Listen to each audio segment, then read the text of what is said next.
ಬೆಂಗಳೂರು ಬೆಳೆದಂತೆ ಇಲ್ಲಿನ ಸಮಸ್ಯೆಗಳು ಬೆಳೀತಾ ಇವೆ. ಇವುಗಳನ್ನು ಹೋಗಲಾಡಿಸೋದೇ ಸರ್ಕಾರಕ್ಕೆ ಒಂದು ದೊಡ್ಡ ಸಮಸ್ಯೆ. ಈ ನಿಟ್ಟಿನಲ್ಲಿ ಸರ್ಕಾರ ಸಮಿತಿಯೊಂದನ್ನು ನೇಮಿಸಿತ್ತು. ಆದರೆ ಆ ಸಮಿತಿ ವರದಿಗೆ ಹಲವರ ವಿರೋಧ ವ್ಯಕ್ತವಾಗಿದೆ. ಯಾಕೆ ಈ ವಿರೋಧ ನೋಡೋಣ ಬನ್ನಿ.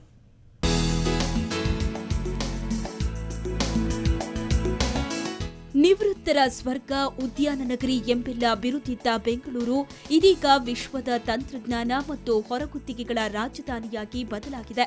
ಈ ವೇಗಕ್ಕೆ ತಕ್ಕಂತೆ ಬೆಂಗಳೂರು ಬದಲಾಗಲು ಸರ್ಕಾರ ಮಾಹಿತಿ ತಂತ್ರಜ್ಞಾನದ ದಿಗ್ಗಜರಾದ ಮೋಹನ್ ದಾಸ್ ಪೈ ನೇತೃತ್ವದಲ್ಲಿ ಮಾಹಿತಿ ಮತ್ತು ಸಂವಹನ ತಂತ್ರಜ್ಞಾನ ಸಮಿತಿಯನ್ನ ರಚಿಸಿದೆ. 2020ರ ಒಳಗೆ ಆರ್ಥಿಕತೆಯನ್ನ ಅಭಿವೃದ್ಧಿಪಡಿಸಲು ಬೇಕಾದ ಕ್ರಮಗಳನ್ನು ಶಿಫಾರಸು ಮಾಡಲು ಸರ್ಕಾರ ಈ ಸಮಿತಿಗೆ ನಿರ್ದೇಶಿಸಿದೆ. ಇಷ್ಟಕ್ಕೂ ಸರ್ಕಾರದ ಉದ್ದೇಶ ಏನು ಅಂತ ನೋಡ್ತಾ ಹೋದ್ರೆ, ರಫ್ತು ಆದಾಯವನ್ನು ಸೇರಿಸಿ ಐಸಿಟಿ ಕ್ಷೇತ್ರದ ಗಳಿಕೆಯನ್ನ 4 ಲಕ್ಷ ಕೋಟಿಗೆ ಹೆಚ್ಚಿಸುವುದು ಸರ್ಕಾರದ ಮೊದಲ ಉದ್ದೇಶ. ಅಲ್ಲದೆ ಐಸಿಟಿ ವಲಯದಲ್ಲಿ 20 ಲಕ್ಷ ನೇರ ಉದ್ಯೋಗ ಸೃಷ್ಟಿಸುವುದು ಹಾಗೂ 1,000ಕ್ಕೂ ಅಧಿಕ ಹೊಸ ಕಂಪನಿಗಳನ್ನು ಪ್ರಾರಂಭಿಸಲು ಅನುವು ಮಾಡಿಕೊಡುವುದು ಇದರ ಉದ್ದೇಶ. ಆದರೆ ಅಭಿವೃದ್ಧಿ ಅಂದ್ರೆ ಕೇವಲ ಆರ್ಥಿಕ ಅಭಿವೃದ್ಧಿ ಅಂತ ಅರ್ಥೈಸಿಕೊಂಡಿರೋ ಸರ್ಕಾರದ ನಿಲುವನ್ನ ನಾಗರಿಕರು ಆಕ್ಷೇಪಿಸುತ್ತಿದ್ದಾರೆ.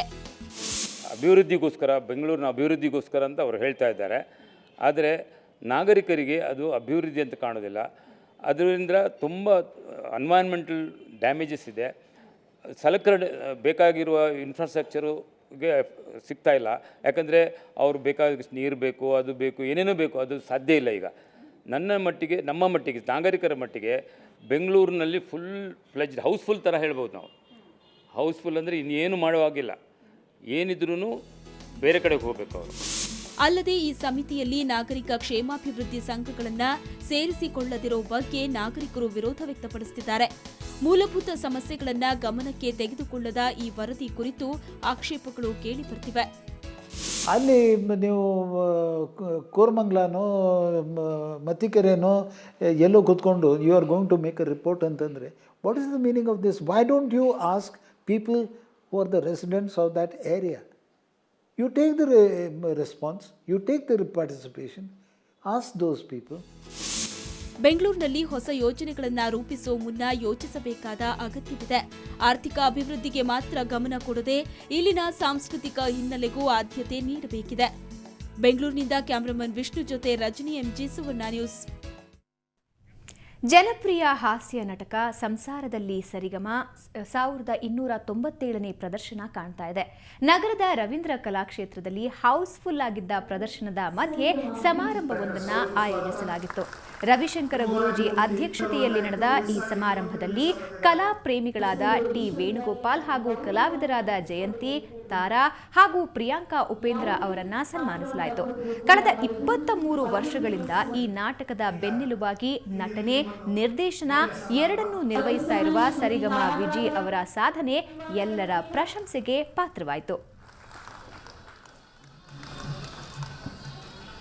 ಪುರುಷ ಪ್ರಧಾನವಾದ ಈ ಕ್ಷೇತ್ರದಲ್ಲಿ ಮಹಿಳೆಯರು ಇಷ್ಟು ಸಾಧನೆಯನ್ನ ಮಾಡ್ತಾ ಇರೋದು ನಿಜವಾಗ್ಲೂ ಆಶಯ ಬೆಳೆಗಳನ್ನ ಮೀರಿ ಕಲಾ ರಸಿಕರ ಮನಸ್ಸುಗಳನ್ನ ಮುಟ್ಟುತ್ತೆ ಅನ್ನೋದಕ್ಕೆ ಸಾಕ್ಷಿ ನಮ್ಮ ಪ್ರಿಯಾಂಕಾ ಉಪೇಂದ್ರ ಅವರು. ಮೂಲತಃ ಕರ್ನಾಟಕದವರ ಅಲ್ಲದಿದ್ರೂ ಕೂಡ ಕರ್ನಾಟಕ ಚಲನಚಿತ್ರರಂಗದಲ್ಲಿ ಅಭಿನಯಿಸಿ ಸತತವಾಗಿ 2ನೇ ಬಾರಿ ಯಲಹಂಕದ ಎಂಎಲ್ಎ ಆಗಿರುವ ವಿಶ್ವನಾಥ್ ಅವರಿಗೆ ಯಲಹಂಕದ ಸಿಂಗನಾಯಕನಹಳ್ಳಿಯಲ್ಲಿ ಸನ್ಮಾನ ಸಮಾರಂಭ ನಡೆಯಿತು. ಕೇಬಲ್ ಆಪರೇಟರ್ ಸಂಘದಿಂದ ನಡೆದ ಈ ಸಮಾರಂಭಕ್ಕೆ ಶಾಸಕರನ್ನ ಜಟಕ ಗಾಡಿಯಲ್ಲಿ ಮೆರವಣಿಗೆ ಮೂಲಕ ಕರೆತಂದು ವಿಶೇಷವಾಗಿ ಸನ್ಮಾನಿಸಲಾಯಿತು.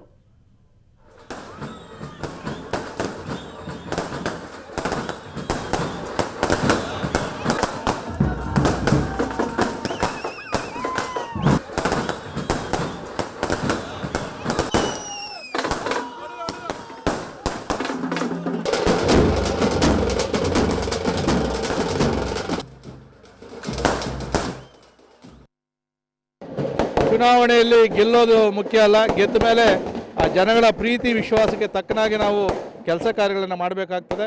ನಾನು ಹಿಂದೆ ಏನು ಕೆಲಸ ಕಾರ್ಯಗಳನ್ನು ಮಾಡಿದ್ನೋ ಅದನ್ನು ಮುಂದಕ್ಕೂ ಕೂಡ ನಾನು ಮುಂದುವರಿಸ್ಕೊಂಡು ಹೋಗ್ತೀನಿ ಅನ್ನತಕ್ಕಂಥ ಮಾತನ್ನು ಈ ಸಂದರ್ಭದಲ್ಲಿ ಹೇಳ್ತಾ ಇದ್ದೀನಿ. ನಮ್ಮ ಎಸ್ ಆರ್ ವಿಶ್ವನಾಥ್ ಅವರು ಬಹಳಷ್ಟು ಉತ್ತಮ ಕಾರ್ಯಕ್ರಮ ಮಾಡಿದ್ದಕ್ಕೆ 2ನೇ ಸಾಲೆ ಜನಗಳು ಆಯ್ಕೆ ಮಾಡಿದ್ದಾರೆ. ಅವರಿಗೆ ಈ ಅಭಿನಂದನಾ ಸಮಾರಂಭವನ್ನು ಹಮ್ಮಿಕೊಂಡಿದ್ದೀವಿ. ಶ್ರೀ ಸಾಯಿ ಗೋಲ್ಡ್ ಪ್ಯಾಲೇಸ್ನ ಇವತ್ತಿನ ಚಿನ್ನದ ರೇಟ್ ಎಷ್ಟಾಗಿದೆ ನೋಡೋಣ ಬನ್ನಿ.